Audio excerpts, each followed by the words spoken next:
There are generally two camps of Bible readers out there. Those who can't quite bring themselves to write in their Bibles, and those who throw caution to the wind and mark it up. I fall into the latter category. I underline, I highlight, I circle, I color code, I use keyword symbols, and I even write in the margins. Marking the text has revolutionized my Bible study. It helps me engage and connect with the Word in ways that keep me coming back for more. And I know it's going to do the same for you. In this video, we are going to explore the benefits of marking the text and what and how you should mark it. Marking your text helps you engage in more thoughtful Bible study. God's Word is meant to be contemplated, studied, and turned over and over again in our mind. Marking the text helps you slow down and pay closer attention to the more subtle details of the Bible. I tend to read fast. I sometimes miss the essential details because I want to get to the conclusion. For me, marking the text serves kind of like an emergency brake. It forces me to slow down and pay attention to every word and engage with the Bible. Marking the text helps you remember what you learned. Engaging multiple senses while reading the Bible can enhance your ability to remember what you read. Studies show that taking notes facilitates learning and memorization. Details like ink, highlighter, color, and other marks on the page help you process information better. When you mark up your Bible, you do more than just read it. You make it come alive to your senses. This enables you to memorize and hide God's Word in your heart. When I mark the text, I make it my own. Every mark has meaning. It is a written record of my conversation with God, one I can use to remember what the Holy Spirit taught me about the passage. Marking your text helps you recognize repetition and make connections. Repetition is a crucial way biblical writers convey meaning and connect text. Marking your text, it's a visual marker. It enhances your ability to see these repetitions. Also, by marking the text, you can easily identify these repeated words, phrases, sentences, patterns, and themes later. Marking your text encourages you to go back and read previous chapters. Marking the text, it builds excitement for God's Word. Seeing repetition and patterns in a specific book of the Bible, it can pique your curiosity.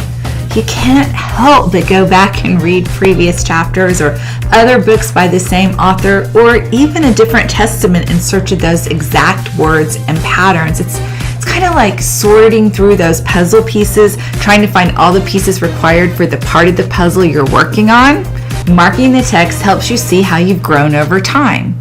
It's really easy to forget how far we've come in our knowledge of the Bible, or even that we took a deep dive into a particular passage.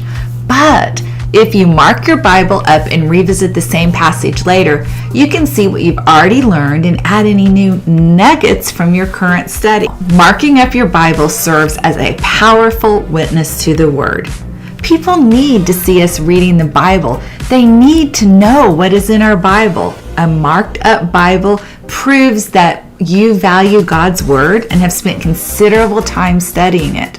Marked Bibles give opportunities for conversations that might not otherwise happen. Conversations where you can talk about God, Jesus, and the Word. Like John the Baptist, our Bibles can be a witness to the light.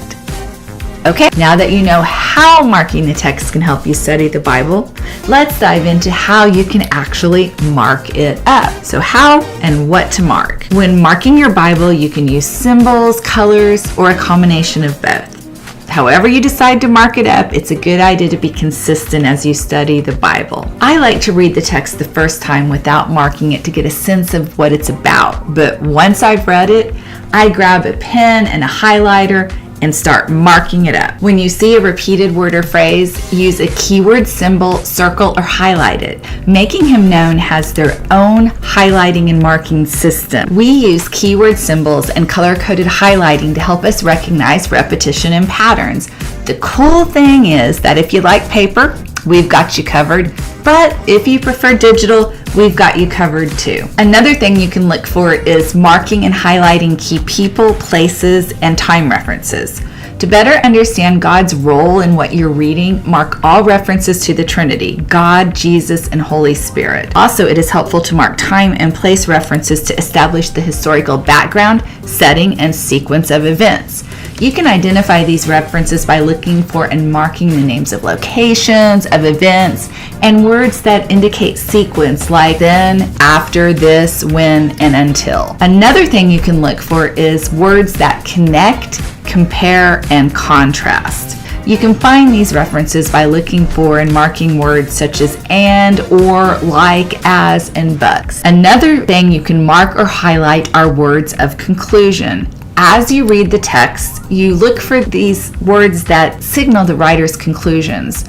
Looking at these words helps you determine the main points the author is making.